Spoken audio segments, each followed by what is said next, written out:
Hi, this is Bruce McConnell with Locomotive Systems Training. Welcome back. That last video was chock full of information. This one here is going to be a little bit shorter, but they're all very important. So let's take a look. This is by the way, you have to celebrate FRA Locomotive Inspection, Federal Railroad Administration, Part 1, Final. Yay, I told you we get there, and here it is. This is the final one. This is LSTV-024.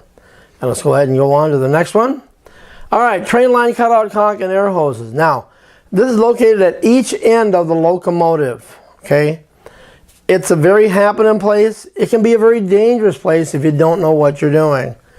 A lot of stuff packed down to the end of these locomotives. So let's take a look and see what they are and what kind of precautions we need to look at. The purpose of the train line brake pipe cutout cock is provided means to open and close the flow of brake pipe air from one locomotive to another, or from a locomotive to a freight car. The purpose of the air hose is to provide a flexible pneumatic connection between rolling stock. And here's the FRA rule.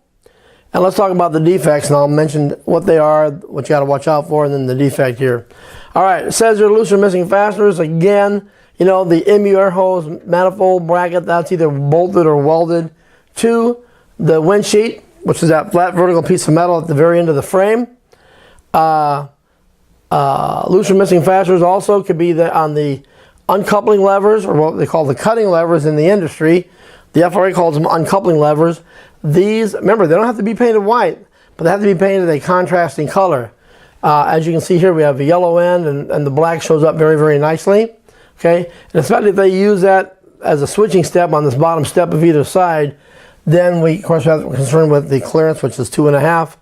We want to make sure that cutting lever does not break the plane of that wind sheet when that knuckle is wide open. So loose or missing fasteners, anything that's mounted here, the plow up here, anything, the hand levers or the hand grab irons located here and here, the U-bolt that holds the train line angle cock there. If those fasteners are loose, that becomes a defect. So any loose or missing fastener you want to report. The handle spring is weak or broken. Okay, this is our train line. Remember, train line is brake pipe hose, which is also pipe number 1. This air hose will connect to another locomotive, to another locomotive, to another locomotive, and then to all the cars. You might have up to 150 cars that have train line air through them. So this runs from the lead locomotive clear back to that last car. Okay, the handle spring are broken, and we're talking about this angle cock right here. This cutout cock, you have to lift it up, and then you slowly turn it. And speaking of which, you want to make sure that if you open any of these hoses back here, and that's not connected to anything, you better have, you want to make sure that end is held. So when you open that up, or somebody else opens it up, that air hose ain't going to be like a pneumatic snake out just whipping in the wind.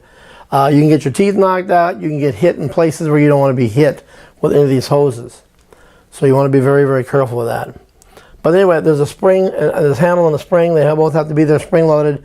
And when it's locked in, there's a little notch that stays in. So remember, we don't want that getting loose and working out and cutting off the train line. So we want to make sure that that train line cutout cock is working properly. The handle does not move easily. If it takes a lot of force or you can't move it, it's frozen, that becomes a defect right there. Loose, cracked, or missing pipe clamp, which is what he said just a minute ago. It's kind of a U-shaped clamp that holds that to a bracket that's welded to the wind sheet there. You want that to be nice and solid so it doesn't move. Air hose loose, torn, split, or twisted. Okay, you want to check that. I mean, these air hoses are subject to a lot of environmental forces. You know, wind, water, rain, snow, dirt, ice, you name it. This poor hose is going to be facing that. Air leaks. There's a little grommet or O-ring in here that when you hook up another train line hose from another locomotive car to that, there's a rubber seal in there that will mate with the other glad hand, and that seals that air. If I have air leaking in there, that becomes a defect, and you want to write that up. An air hose not properly supported by either cable or a rubber strap. You'll notice here we have a rubber strap that connects to an opening here, right here on this cast iron glad hand, and then there is a loop that's actually cast in the bottom of the coupler. They'll wrap that strap right on there, and there's a clip that it goes onto. So there's a rubber strap type. There's also a cable type strap. I've even seen chain down here from there down to here. You want to make sure this hose is properly supported. You don't want it to be just laying there and free and breezy, because that hose there can also come over here straight down. It can roll underneath the windshield or the pilot or the plow and get damaged or just downright ripped off. So we want to give it that support that it needs. Glad hand O-ring leaking, we talked about that, so I think we're in good shape there. Moving right along, multiple unit air hoses. Well, we talked from the last one. This is the brake pipe or train line, right, which is pipe number 1. Now we're going to talk about the other 3 on each side of that windshield. The purpose of the multiple unit air hoses is to transfer air pressure signals from one locomotive to another. Note, brake pipe air goes the full length of the train, which is what I just mentioned a minute ago. There's the FRA rule regarding them. Let's take a look at them. Defects, loose or missing fasteners. Again, the little mounting bracket there that the hoses screw into. If it's either welded or if it's bolted to it, if the weld is cracked, that's a defect. If the bolts are loose or missing, that's a defect. Air hose is torn, split, or twisted. Again, these guys are out here just out in the wind.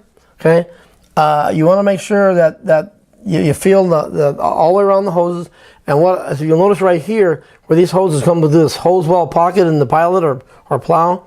On the back side where this hose rubs against this edge of that metal edge, you want to feel back there. It'll either divot out or it'll actually leak air over a period of time.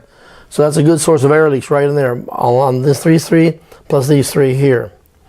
Again, air leaks, any air leak in the fitting, any air leak in the clamp that holds the clamp to the metal fitting. Same thing on the glad head end down there. Anything. Glad hand O-ring leaking, which we talked about on the train line hose. Same thing applies to all these here.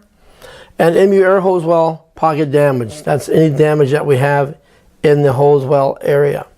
Okay? Okay, MU jumper, multiple unit jumper receptacle. The purpose of the multiple unit jumper receptacle is to provide an electrical connection between locomotives. A large electrical jumper cable connects to each end of the locomotives that are coupled together for multiple unit operation. There's a 27-pin jumper cable. It's pretty good size, and it goes from this locomotive clear over to the next one. You want to take good care of them. You don't want to have it get smashed or run over. You want to have to make sure that it locks in the whole ball of wax. So let's take a look. Here's the rules regarding them. Let's talk about the defects. Loose or missing fasteners. Okay. The receptacle, if I have a loose or missing bolt, okay, that would do it. Broken or weak spring. You lift up this cover and it just flops down. It's spring loaded. It's supposed to, when you let go, it's supposed to snap back closed. Broken or badly chafed insulation. So on the cable itself, you want to make sure that there's no bare insulation or bare wires. That would become a defect. Damaged electrical pins. You open this cover up and there's 27 pins in there. You want to make sure all the pins are intact and not damaged, not burnt off or not bent or any other physical damage to it. Broken plug, receptacle, or terminals. You look at it, you got the jumper cable itself, the 27 pin that mates with this right here. You want to make sure that they're all open and they're not damaged in any way. Broken or protruding strands of wire. Yeah, if you got broken or protruding strands of wire anywhere, that's an automatic defect and it needs to be written up. Okay? All right, ditch lights. That's these guys right here. Okay? Very bright. Let's find out what the purpose of them is. The purpose of the ditch lights is to illuminate the right of way. If you've ever been near a crossing or you have a train coming by you and you're driving down the road, these are some really bright lights. Okay? Those are called ditch lights. And what they're designed to do is illuminate the ditch in front of the locomotive and the train. So, that way the engineer and the crew has a good, at night they have a good visual indication of what's actually out there, whether it be, a deer or a car or person or whatever. Okay? These are the rules that deal with the ditch lights, the defects, loose or missing fasteners. Okay, we have thumb nuts right here that hold these in place. Any physical damage, which we'll talk about here. A lot of times these hinges will be broken or they'll be physically damaged to the light itself. Loose or missing fasteners, a cracked lens where the glass itself here is cracked, or they have a bad bulb. The bulb just blew out or doesn't work or it had damage to the bulb. Okay? So those are ditch lights. Wow, that was fast. All right, well, we said it wasn't going to be long compared to the one we had the previous week. So let's go to the FRA website again. Here it is for you. It's www.fra.dot.gov. And once again, I want to thank you for visiting our website and enjoying our programs. We want you to get a sample of what you're going to get when we come to your place and do classes for you.